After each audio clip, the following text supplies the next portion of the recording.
The tragic accident a few weeks before Christmas claimed the lives of 6 people, all of them in their late 20s and 30s. Eyewitness News was on the scene reporting on that horrific crash. The vehicle burst into flames after falling from the ramp, killing all 6 people inside. The family of one of the victims desperately needed money to help pay for the sudden funeral expenses. Oh, and this is a tragedy all the way around. When they couldn't get their loved one's security deposit back, I guess it's on an apartment, Nina will tell you, they turned to 7 on their side to get, here's Nina with the story, really. You'll have to tell us. You know, it was so sad. I remember this a few weeks before Christmas. Everyone in that car, in the prime of their lives, everyone. One mom lost 2 of her sons, and there was a popular football coach from Hudson I remember Catholic. this story. Yeah, we reported on this. Yeah. And the unexpected tragedy also claimed a 31-year-old sister, daughter, cousin, and niece, and left her Jersey City family in shock and really trying to honor her life with a proper burial. I just heard her heart like breaking on the phone, and she was like, call your sister, try to find out what's going on. Veronica might be in a horrible accident. A grieving family will never forget the moment they learned Veronica Bailey was in the car which veered off the Pulaski Skyway, killing all 6 people inside. It was so cruel. What happened? We were in the supermarket. Somebody called me.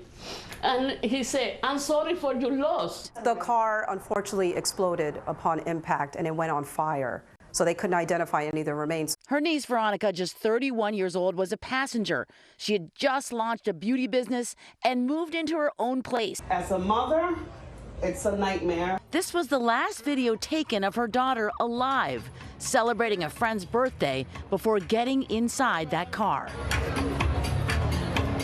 Ever since the accident a few weeks before Christmas, her family has been trying to retrieve the security deposit on her apartment. So from the very beginning, I was ignored.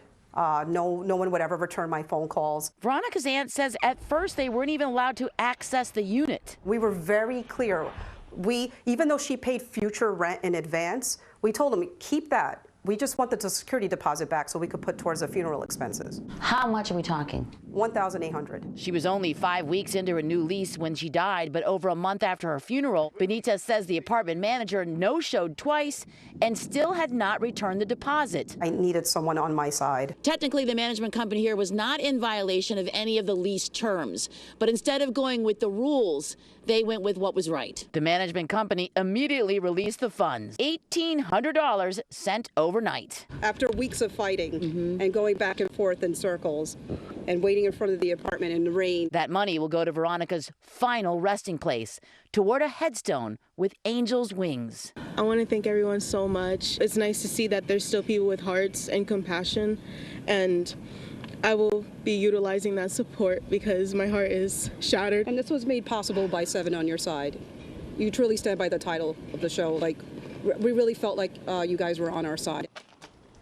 When you say heart-shattering, you're absolutely right. So did these funds get to be used for the funeral? Yeah, and they're still pooling their resources. And funerals and burials are really expensive, Yes, like $15,000, $20,000. So they're right now about $2,000 short. But great news, they got yesterday. They were able to secure a plot at Greenwood Cemetery next to Veronica's late father.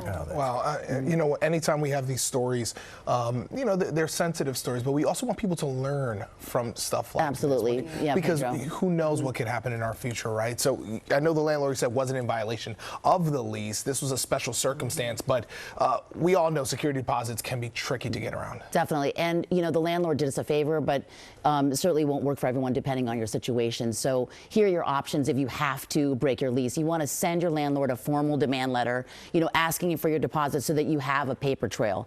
And if that doesn't work, you can file a complaint with your local housing authority or your consumer protection agency. That's like mediation, so you don't have to go to the final step. If it really comes to it, you can take it up in small claims court and sue. Wow. Oh, but you certainly don't want to do any of that when you've just lost a loved one. No, and it was just, it's just one less burden that they have to worry about. Yeah. It's helpful when the landlord has a heart, right? And they did. Yeah.